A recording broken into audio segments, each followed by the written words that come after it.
আলাইকুম, সুপ্রভাত। আজকে ওয়ার্ক পারমিট সম্পর্কে খুব গুরুত্বপূর্ণ একটি পরামর্শ আপনাদেরকে যথাসম্ভব সংক্ষেপে বলে দিব।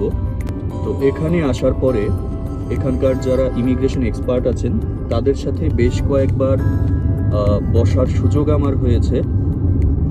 এর পাশাপাশি এখানে বাংলাদেশিদের যে প্রেজেন্ট সিচুয়েশন, বিশেষ করে যারা ট্যুরিস্ট ভিসায় এসেছেন, এসে ওয়ার্ক পারমিটে কনভার্ট হতে যাচ্ছেন, তাদের যে সিচুয়েশন, এগুলো ফিজিক্যালি আমি অবজার্ভ করে আমার যেটা মনে হয়েছে, বা এখানকার ইমিগ্রেশন লয়ার, ইমিগ্রেশন এক্সপার্ট তাদের সাথে কথা বলেও আমি যেটি বুঝতে পেরেছি, সেই আলোকেই আপনাদেরকে আমি অ্যাডভাইসগুলো দিব।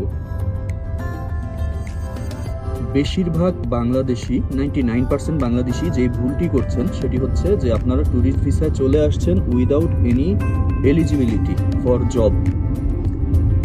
আপনি যখন কানাডায় জব করতে চাবেন, একটি বৈধ জব, নট ক্যাশ জব, কারণ ক্যাশ জব আমি আমার আগের ভিডিওতে বলেছি ওটি of record job. Cash job করে আপনি হয়তো এখানে সারভাইভ করার মতন টাকা ইনকাম করতে পারবেন, কিন্তু ক্যাশ জব আপনাকে পিআর পর্যন্ত নিয়ে যাবে না। আপনাকে পিআর পর্যন্ত নিয়ে যেতে যেই জবটি হেল্প করবে সেটি এলএমআইএ জব। আপনার এলএমআইএ জবের জন্য কিছু কোয়ালিফিকেশন লাগবে। এই কোয়ালিফিকেশন থাকলে আপনি কিন্তু সহজে এলএমআইএ জবগুলো পেতে পারেন, যদি মিনিমাম কিছু মিনিমাম কিছু এলিজিবিলিটি আপনার থাকে। তো সেটা কি?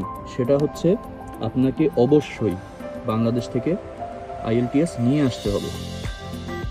আর সেকেন্ড বিষয় হচ্ছে কমপক্ষে আপনার 1 বছরের ওয়ার্ক এক্সপিরিয়েন্স থাকতে হবে, এবং আপনার এই জবটি যে ফেক না, যেই ওয়ার্ক এক্সপিরিয়েন্সটা আপনি এখানে প্রেজেন্ট করবেন সেটি যে ফেক না, এটিকে স্ট্রংভাবে প্রমাণ করার জন্য আনুষঙ্গিক আরও সাপোর্টিং ডকুমেন্টস আপনার থাকতে হবে।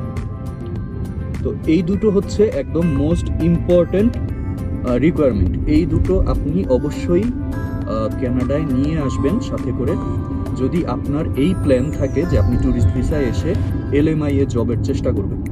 আর যদি আপনার প্ল্যান থাকে যে আপনি শুধু আসবেন, ট্যুর করে চলে যাবেন, ভিন্ন কথা, অথবা আপনি আসলেন, ট্যুর করলেন, ক্যাশ জব করে আপনি এখানে অবৈধভাবে যে কদিন থাকতে পারলেন থাকলেন, টাকা পয়সা কিছু ইনকাম করে আপনি চলে যাবেন, এগুলো ভিন্ন কথা। কিন্তু যার কানাডায় সেটেল হওয়ার ইচ্ছা আছে এবং ভালো জব করার, এলএমআইএ জব করার ইচ্ছা আছে, আপনারা অবশ্যই আইএলটিএস এবং 1 বছরের ওয়ার্ক এক্সপিরিয়েন্স এগুলো ক্যারি করবেন।